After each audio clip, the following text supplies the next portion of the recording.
Welcome to In the Loop with Christian Bryant. I am not him. I am today's substitute teacher, Cody LaGrow, and like most subs, we do get to play by our own set of rules, but we do have a rubric to follow. When it comes to emerging infectious diseases, history shows us how countries place blame on other nations when a new crisis occurs. Look at the Spanish flu pandemic in 1918. The first recorded case?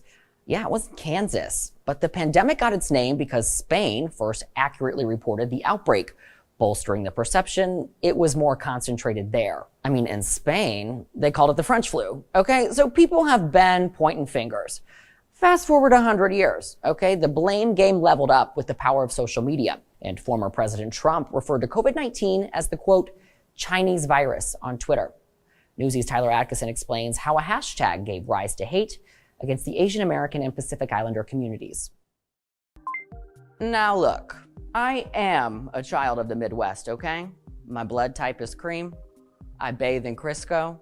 I know 100 ways to use mayonnaise, okay? But this is not okay. This is a popcorn salad, and it's making the internet lose its mind. The Food Network posted this video that Newsweek branded as a monstrosity. The recipe includes white cheddar seasoned popcorn, mayonnaise, mustard, carrots, and celery leaves.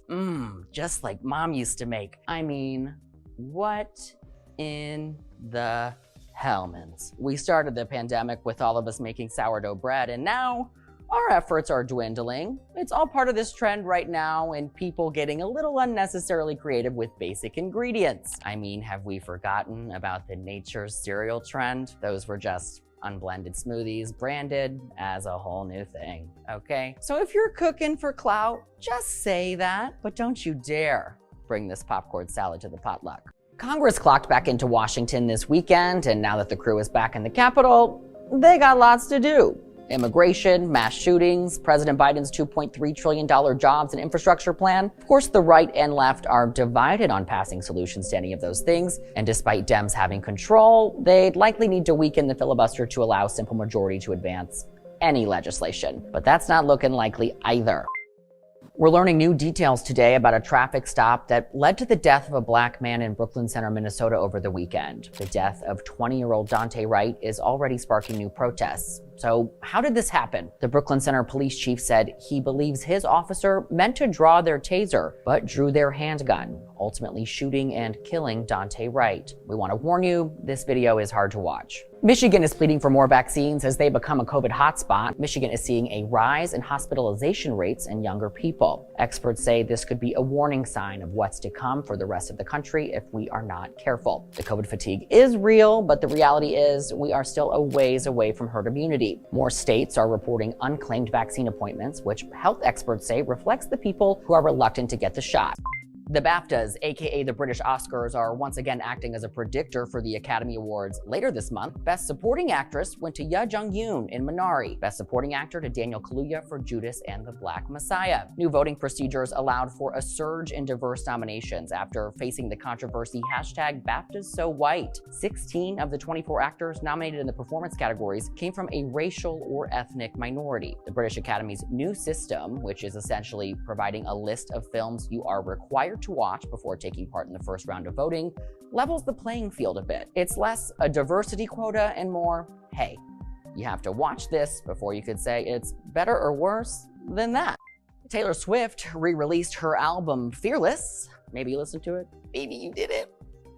Maybe it's still sticking with you. Just roll the tape, please. Here's why this matters in the music industry. Swift originally released Fearless in 2008 under music label Big Machine. And long story short, Scooter Braun bought the label in 2019, ended up owning the rights to Swift's master recordings, and then sold those off to another company. In the spirit of reclaiming ownership, Swift re-recorded the music in an effort to decrease the value of the originals. She did this so she can be the one who cashes in should anyone stream or license something like Love Story in the future. And the Swifties are streaming, okay? Forbes showed us Taylor commanded 60% of the entire top 10 on Spotify with her re-releases. And this move could make her one of the most successful artists in Hot 100 history. So yes, fans say Swift is taking back what's hers, whereas the LA Times said only she could make bare-knuckled capitalism feel like a moral act.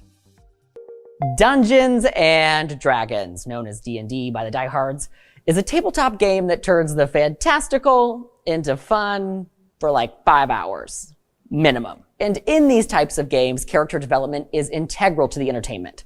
And picking your character's race is a part of that process. For example, my race in one recent D&D session was High Elf, because obviously. But after national conversation over racial injustice, many D&D adventurers are re-examining the role of race and the characteristics attached to each of them within the game. Explaining how when you know better, you do better, here's my favorite dungeon master, Newsies Matt picked.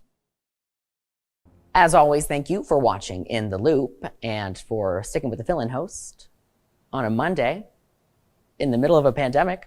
Okay, have no fear, Christian Bryant will be back tomorrow. Until then, I'm Cody LaGrow. Top stories from Newsy are headed your way right now.